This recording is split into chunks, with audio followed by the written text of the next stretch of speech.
यहाँ पर हमें एक टेम्परेचर फंक्शन दे रखा है जिसको टी से रिप्रेजेंट किया गया है और हमें बताना है कि किस यूनिट वेक्टर की डायरेक्शन में ये जो टेम्परेचर फंक्शन है डिक्रीज होगा। तो एक डायरेक्शन हमें बतानी है, यानी कि हम वेक्टर निकालेंगे उस डायरेक्शन में डिक्रीज होगा और यूनिट वेक्टर निकालेंगे। तो वेक्टर पता चल जाएगा तो यूनिट वेक्टर तो इजीली हम निकाल ही सकते हैं।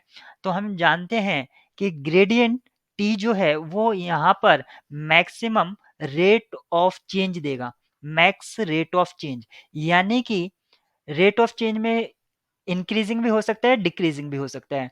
तो हम यहाँ से वेक्टर निकालेंगे और डिक्रीजिंग के लिए नेगेटिव ले लेंगे, यानी कि रिवर्स डायरेक्शन ले लेंगे। अगर कोई वेक्टर इस डायरेक्शन में इंक्रीज कर रहा है मैक्सिमम, तो वो इस डायरेक्शन में मैक्सिमम डिक्रीज करेगा, यानी कि रिवर्स डायरेक्शन लेंगे, तो इसलिए नेगेटिव पुट करेंगे।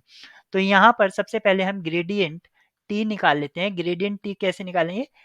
Partial X of T I hat plus partial T with respect to y j hat plus partial T with respect to z k hat.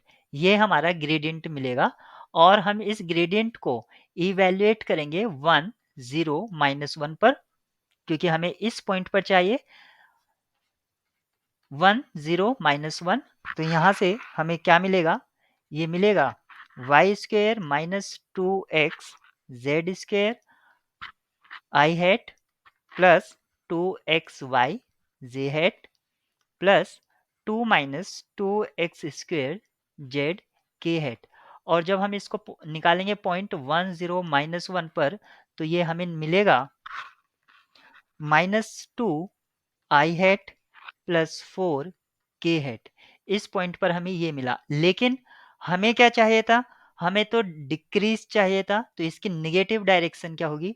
In negative direction, तो वो हो जाएगा minus of -2i plus 4 के hat. और यहाँ से हमें मिलता है 2i हैट माइनस 4 के हैट।